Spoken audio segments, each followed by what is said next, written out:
they just booked headlining Darren Till versus Wonderboy Thompson, which that's a fucking really exciting fight. And the biggest thing that I take from that is that they're really trying to push Darren Till.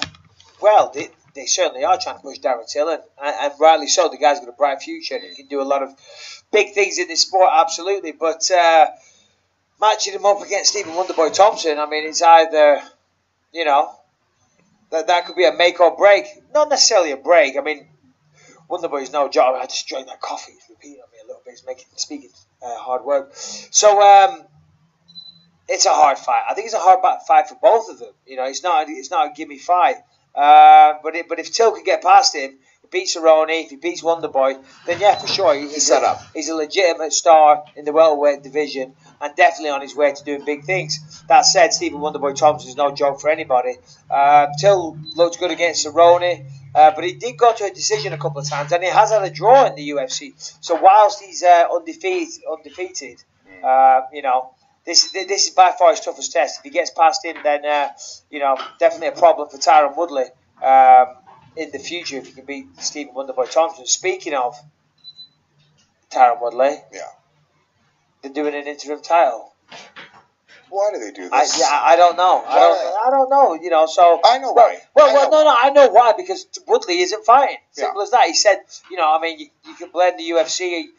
You can blame Woodley. I don't really think blame is the right word, but Woodley doesn't want to fight yet. It has been a while since his last fight, and he says he's not going to be ready until like April, May. So I guess the show must go on. So they're doing an interim title fight. That will just make the fight between the winner of... So it's going to be Rafael dos Anjos versus Colby Covington in Brazil for a welterweight interim title. The winner of that will then face Tyron Woodley. That will only make that fight bigger. And realistically...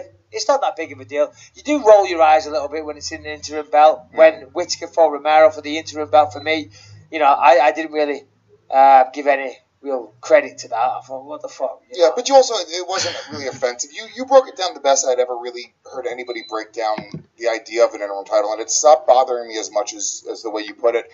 The reality is, it's a belt that holds your number one contender place, right? Absolutely. And we're live. Good morning, ladies and gentlemen. That was a clip from Michael Bisping's podcast. You should subscribe to that. And they were talking about Darren Till versus Wonderboy Thompson. Stephen Wonderboy Thompson. Phenomenal fight.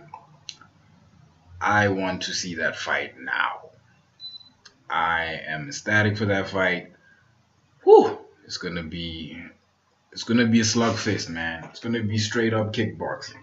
I think both of those two individuals, the gorilla that is Darren Till, Wonderboy, I think they want to prove to everybody in the UFC and to themselves, along with all MMA fans, that they are the undoubtedly the best strikers in MMA today. Some will say that there are other people who can claim that, like your Alistair Overeem, maybe even Mark Hunt, due to their K1 experience.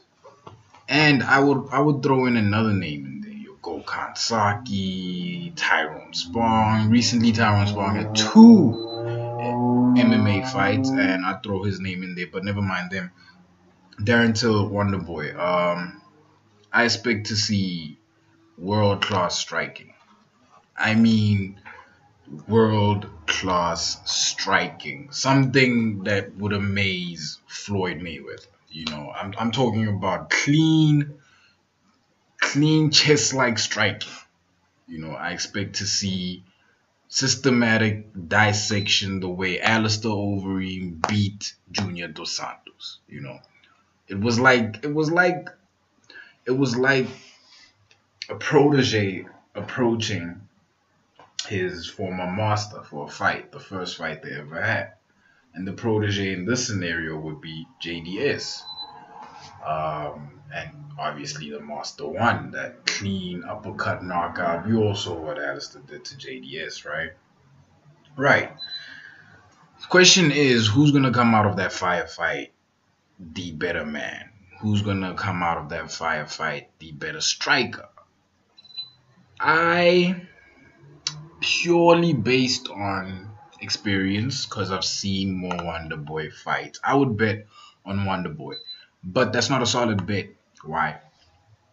Darren Till, his last fight was impressive.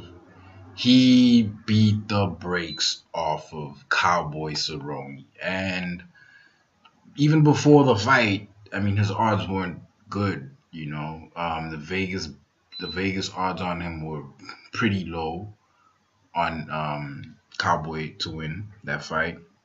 And that alone should prove to you that Darren Till is no joke, man. He's a real gorilla, and I think he's finally made his match in Wonderboy. If he wins, what happens to his ranking? That's my question. But let me know what you guys think. Like, comment, subscribe, and I'm out.